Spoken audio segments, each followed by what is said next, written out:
Alam nyo ba guys na ito ang isa sa pwede nating pagkakitaan kung matumal ang ating cake. So ito yung nachos and fries. Ito yung isa sa pinagkakitaan natin lalo na nung pandemic.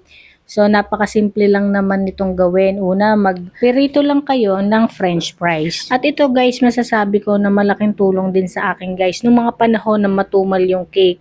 Ito yung aking ibinebenta, pinapartneran ko lang ng burger or parang flying saucer, ganon. So habang nagpipirito tayo ng french fries, ayan, maggayat muna tayo guys ng repolyo. And then ayan na, habang tayo naghihiwa, paluto naman na yung ating fries. So syempre tayong mga mami, multitasking tayo, ayaw natin ng walang ginagawa. So dire-diretso lang. Muntik na ngang masunog ang ating fries kasi kaya naman natin naisipang gumawa na to ay magpipiknik kami guys. And then habang nagpapalamig naman tayo ng fries, gagawa naman tayo ng pinaka-sauce ng ating nachos. Ayan. So kailangan nyo lang guys ng isang can ng evaporated milk and then cheese powder and cornstarch. 2 tablespoon na cornstarch. And then sindihan nyo lang yung apoy, haluin nyo lang siya ng haluin hanggat sa maluto at lumapot na yung inyong pinaka-sauce. Ayan, pag naluto na guys, ganyan na yung kanyang itsura. Ayan, mas naging yellow siya. So, depende sa inyo kung gaano kadaming cheese ang inyong ilalagay. At pagkatapos nga guys nun, yung naluto naman nating fries ay lalagyan din natin siya ng cheese powder. Ayan, nabili ko lang yan guys sa palengke kung saan ako nakabili ng french fries. So, nilagay lang natin guys sa pinaka-topper dun sa pinaglagyanan ng aming ice cream.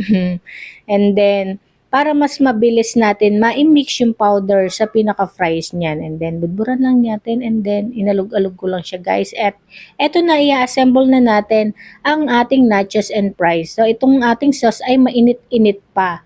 Para naman bumalik yung pagka-smooth ng consistency ng ating sauce ay minix ko lang siya. Ayan. Nilagay ko lang sa piping bag. Kung wala kayong piping bag dun sa lalagyanan guys ng ketchup, pwede din.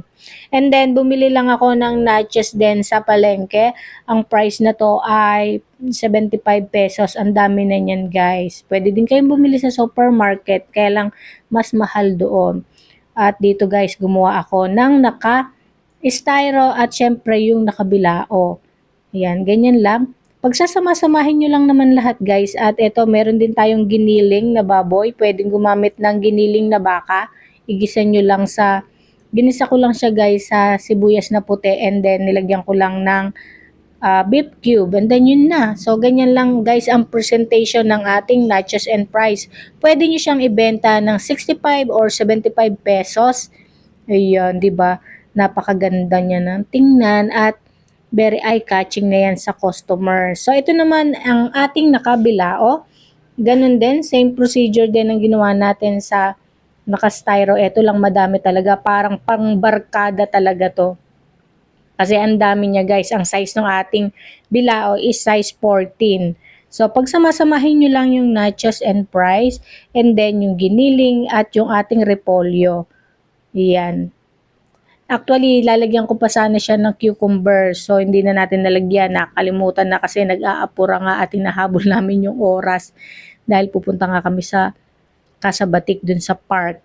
Ayan, and then, ganun lang, lagay nyo na lahat nung pinaka-sauce nyo sa kabuuan ng bilao na to. Kasi malaki siya guys. So, kailangan ay mailagay nyo siya lahat. Ngayon, kung naaalatan kayo sa pinaka-sauce nyo, bawasan nyo lang guys ng cheese powder.